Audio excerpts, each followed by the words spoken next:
西方媒体炒作，俄战略轰炸机的机密落入美国手中，后果真的很严重吗？观众朋友，大家好，我是付先少。据印度欧亚时报报道，一位俄罗斯的工程师于去年12月下旬叛逃美国，寻求庇护，并将图160战略轰炸机的军事机密封上。这位俄罗斯工程师2018年至2021年间，在位于俄罗斯喀山的图布列夫飞机制造厂工作。美国专家确认，这位俄罗斯工程师可能会接触到有价值的信息，具体包括图160战略轰炸机及其现代化改装的方案、生产过程、关键性和面临的技术困难等等。比如，美国一直想了解图160是否有挂载高超音速导弹的计划。图160整个机身涂有白色的反光涂层，使飞机获得了白天鹅的绰号。为了增强俄罗斯空天军战略轰炸机的能力，并弥补隐身战略轰炸机计划的延迟，俄罗斯国防部宣布决定继续翻新图160轰炸机，升级后的型号被命名为图160M。改进后的图160M配备了新型的沃卡32 02型发动机，于2020年11月初从喀山的航空企业机场首飞。库兹涅佐夫设计局研发的沃卡32发动机被认为是世界上最强大的军用发动机，在全加力状态下，大约可以产生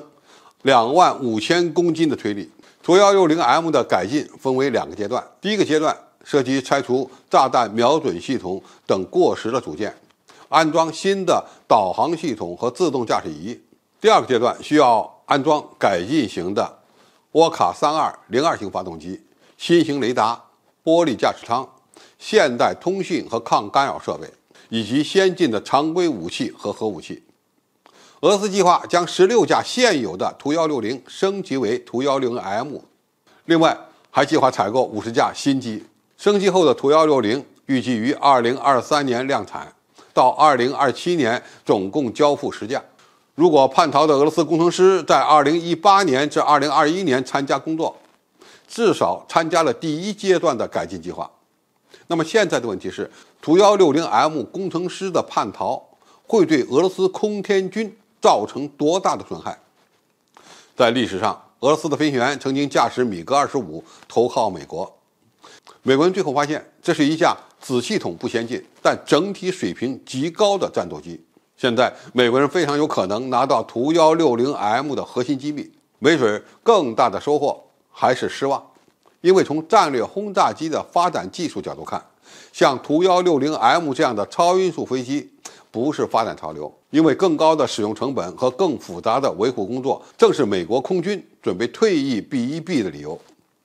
所以美国一定是看不上图160M 的，但是呢，又对一些敏感的问题非常感兴趣。必须认识到，由于图160M 将成为俄罗斯未来战略轰炸机的顶梁柱，任何泄密事件的冲击都是巨大的。具体到这位工程师的破坏作用，还要看他本来能够接触到的机密文件和层级。因为一名工程师他能接触到的顶多是一个分系统的局部，对整体而言，一名工程师是不可能掌握整体的技术和发展路线的。实际上，美国并不担心图160M 本身，其实他们更害怕的是这种战略轰炸机能够挂载什么样的导弹和武器系统。当然，他们也需要了解俄罗斯改进图160时对西方零配件的依赖。比如，一旦证明图160M 能够挂载空射型高超音速导弹，那么将对俄罗斯的空中战略威慑能力有巨大提升。一旦这位工程师掌握了轰炸机的通讯和电子战领域的关键参数，那么这个破坏性也将是巨大的。如果被西方了解了俄罗斯在生产现代轰炸机时仍然依赖西方的配件，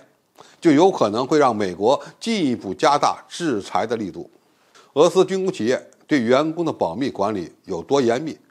将在很大程度上决定美国人的收益。我们也能从这位工程师的下场来判断其掌握的机密到底有多大价值。好，今天评述就到这里，谢谢大家收看，我们下期再见。